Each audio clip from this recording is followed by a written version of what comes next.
വെറും 4 ചേരുവ കൊണ്ടാണ് ഞാനിത് ഉണ്ടാക്കിയത് കേട്ടോ. അതും ആവിയിൽ വേവിച്ചാണ് ഇത് ചെയ്തെടുത്തത്. നല്ല ടേസ്റ്റി ആയിട്ടുള്ള വായിലിട്ടെല്ലാം അലിഞ്ഞു പോകുന്നൊരു ഐറ്റമാണ്.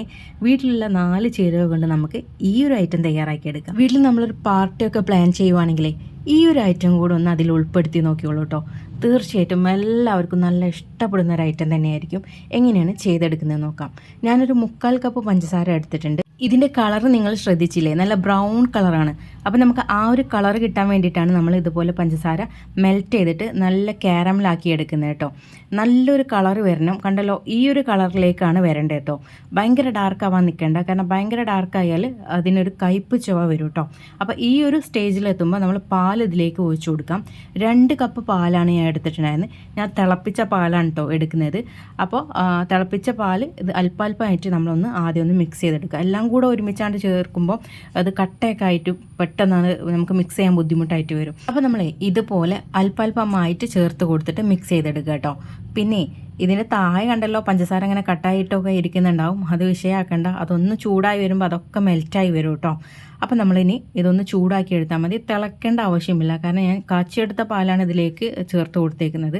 അപ്പോൾ ഇനി ഇത് തിളക്കേണ്ട ആവശ്യം വരുന്നില്ല. അപ്പോൾ ഇത് എല്ലാം മിക്സായി വന്നിട്ടുണ്ട്. ആ പഞ്ചസാരയൊക്കെ നല്ല പോലെ മെൽറ്റായിട്ടുണ്ട്. താഴേക്ക് അങ്ങനെ ഒട്ടിപ്പിടിച്ച പോലെ ഉണ്ടായിരുന്നതൊക്കെ മെൽറ്റായി അതിലേക്ക് വന്നിട്ടുണ്ട്. ഇനി നമുക്ക് വേറെ ബൗളിലേക്ക് 2 മുട്ട പൊട്ടിച്ച് വെച്ച് കൊടുക്കാം. 1 ടീസ്പൂൺ വാനില എസൻസ് ചേർത്ത് കൊടുക്കാം. ആ മുട്ടയുടെ സ്മെല്ല് അങ്ങ് പോയി കിട്ടാൻ വേണ്ടിയിട്ടാണ്. ഇനി രണ്ടും കൂടെ നന്നായിട്ടൊന്ന് മിക്സ് ചെയ്തെടുക്കാം. നല്ല പോലെ രണ്ടും മിക്സ് ആയതിന് ശേഷം നമ്മൾ നേരത്തെ റെഡിയാക്കി വെച്ചിട്ടുണ്ടായിരുന്ന ആ ഒരു പാലിൻ്റെ പഞ്ചസാരൻ്റെ ആ കൂട്ടുണ്ടല്ലോ, അത് നമ്മൾ ഇതിലേക്ക് ഒഴിച്ചു കൊടുക്കണം. അല്പാൽപ്പമായിട്ട് ചേർത്ത് കൊടുക്കുക. മാത്രമല്ല നമ്മുടെ ഈ ഒരു കൂട്ടിന് ചൂടുണ്ടാവാൻ പാടില്ല കേട്ടോ. ചൂടുണ്ടായാൽ നമ്മുടെ ഈ മുട്ട അങ്ങ് വെന്ത് പോവുക ചെയ്യുക. അപ്പോൾ അത് പ്രത്യേകം നിങ്ങൾ ശ്രദ്ധിക്കണം. എന്നിട്ട് നമ്മളത് നന്നായിട്ട് നമ്മൾ മിക്സ് ചെയ്തെടുക്കുക. നമ്മളിത് മിക്സ് ചെയ്തെടുക്കുന്ന സമയത്തും ഇതുപോലെ തന്നെ ആദ്യം ആ മുട്ടയും പാലും കുറച്ച് മാത്രം ചേർത്തിട്ട് രണ്ടും കൂടെ നന്നായിട്ടൊന്ന് മിക്സ് ചെയ്തെടുക്കുക. അപ്പോൾ എല്ലാം കൂടെ നന്നായിട്ട് മിക്സ് ആയതിനു ശേഷം ബാക്കി എല്ലാം കൂടെ ചേർത്തിട്ട് ഒരുമിച്ച് അങ്ങ് മിക്സ് ചെയ്തെടുത്താൽ മതി കേട്ടോ. ഇപ്പോൾ ഇത് എല്ലാം മിക്സായി വന്നിട്ടുണ്ട്. ഇനി ഇത് ചെയ്യാനുള്ളത് നമ്മൾ അരിച്ചിട്ട് വേണം ഇത് സ്റ്റീം ചെയ്തെടുക്കാൻ വേണ്ടിയിട്ട്. അപ്പോൾ നമ്മൾ ഇതുപോലത്തെ ചായയുടെ അരിപ്പ് തന്നെ എടുക്കുക കേട്ടോ. വലിയ കണ്ണുള്ള അരിപ്പ് എടുക്കരുത്, പ്രത്യേകം പറയാണ്. അങ്ങനെ അത് എടുക്കുമ്പോൾ ഇത് ശരിയായിട്ട് നിങ്ങൾക്ക് കിട്ടൂല. ഇതിലൊരു പാട പോലെ ഉണ്ടാവും. അതൊക്കെ ഇതിൽ നിന്ന് മാറാൻ വേണ്ടിയിട്ടാണ് നമ്മൾ ഇതുപോലെ ചായയുടെ അരിപ്പ് തന്നെ ഉപയോഗിച്ചിട്ട് അരിച്ചെടുക്കുന്നത് കേട്ടോ. ഇപ്പോൾ കണ്ടല്ലോ, ഇത്രയും വേസ്റ്റ് അതിൽ വന്നിട്ടുണ്ട്. അത് നമുക്കിതിലേക്ക് എടുക്കാൻ പാടില്ല. ഇനി ഞാനിതൊരു ബൗളിലേക്ക് മാറ്റി കൊടുത്തിട്ടുണ്ട്. നമ്മൾ സ്റ്റീം ചെയ്യാൻ പാകത്തിനുള്ളൊരു ബൗളാണ് കേട്ടോ വേണ്ടത്. ഇതുപോലെ ചില്ലുപാത്രം നിങ്ങൾ എടുക്കുമ്പോഴും പൊട്ടാത്ത പാത്രമാണെന്ന് പ്രത്യേകം നിങ്ങൾ ശ്രദ്ധിക്കണേ. പൊട്ടുന്ന പാത്രങ്ങളും ഉണ്ടാവും, അതുകൊണ്ടാണ് ഞാൻ പ്രത്യേകം പറയുന്നത്. എന്നിട്ട് ഇതിൻ്റെ മുകളിൽ വന്നിട്ടുണ്ടായിരുന്ന ആ ഒരു ബബിൾസ് ഉണ്ടല്ലോ, അതും ഞാൻ അതിൽ നിന്ന് മാറ്റിയിട്ടുണ്ട് കേട്ടോ. നമ്മൾ സ്റ്റീം ചെയ്തെടുക്കുമ്പോൾ അതും അതിൽ വരാതിരിക്കാൻ വേണ്ടിയിട്ടാണ്, നല്ല ഷൈനിങ്ങോടുകൂടി നന്നായിട്ട് വരാൻ വേണ്ടിയിട്ടാണ് നമ്മളത് അങ്ങനെ ചെയ്യുന്നത്.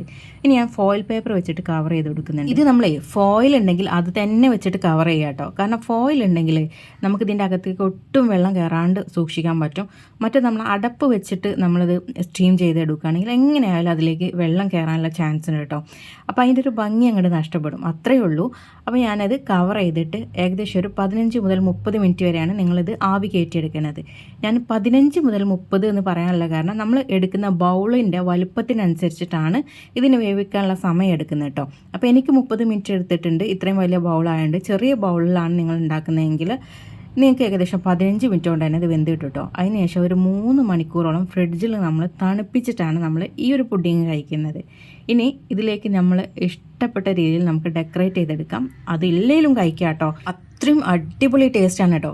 ഞാനിവിടെ കടലമിഠായി ഉണ്ടല്ലോ, അതൊന്ന് ക്രഷ് ചെയ്തെടുത്തിട്ട് ദേ ഇങ്ങനെ വെച്ചിട്ടാണ് ഞാനിത് ഡെക്കറേറ്റ് ചെയ്തെടുക്കുന്നത്. നിങ്ങൾക്ക് വേണമെങ്കിൽ നമ്മുടെ കാഷ്യൂ നട്ടോ അതല്ലെങ്കിൽ ആൽമണ്ട്സോ ഉണ്ടാവുമല്ലോ, അതിൽ വെച്ചിട്ട് പ്രളയം ഉണ്ടാക്കിയിട്ട് ഇതുപോലെ തന്നെ നമ്മൾ പൊടിച്ചിട്ട് ചെയ്യുവാണെങ്കിൽ അതും നല്ല ടേസ്റ്റിയാണ്. അപ്പോൾ നിങ്ങളുടെ ഇഷ്ടത്തിനനുസരിച്ച് നിങ്ങൾ ഇത് ഡെക്കറേറ്റ് ചെയ്തെടുക്കുക കേട്ടോ. നല്ല അടിപൊളി ഒരു പുഡിങ്ങാണ്. ഇഷ്ടപ്പെട്ടാൽ ഷെയർ ചെയ്യാൻ മറക്കണ്ട. മാത്രമല്ല ഇത് തയ്യാറാക്കുന്നവരെ ഇതിൻ്റെ അഭിപ്രായങ്ങൾ തീർച്ചയായിട്ടും കമൻറ്റായിട്ട് അറിയിക്കണം. ഈ ഒരു വീഡിയോ നിങ്ങൾക്ക് ഇഷ്ടപ്പെടുവാണെങ്കിൽ ലൈക്ക് ചെയ്യാനും മറക്കരുത്, ഷെയർ ചെയ്യാനും മറക്കരുത്. അതുപോലെ തന്നെ ആദ്യമായി ഈ ചാനലിലേക്ക് എത്തുന്നവരുണ്ടാവും. അങ്ങനെയുള്ളവരാണെങ്കിൽ ചാനൽ ഫോളോ ചെയ്യാനും കൂടെ മറക്കരുത് കേട്ടോ. എന്നാലാണ് ഞാൻ പുതിയ വീഡിയോസ് ഇടുമ്പോൾ നിങ്ങൾക്ക് അതിൻ്റെ നോട്ടിഫിക്കേഷൻ കിട്ടുള്ളൂ. അപ്പോൾ എല്ലാവർക്കും താങ്ക്സ് ഫോർ വാച്ചിങ്.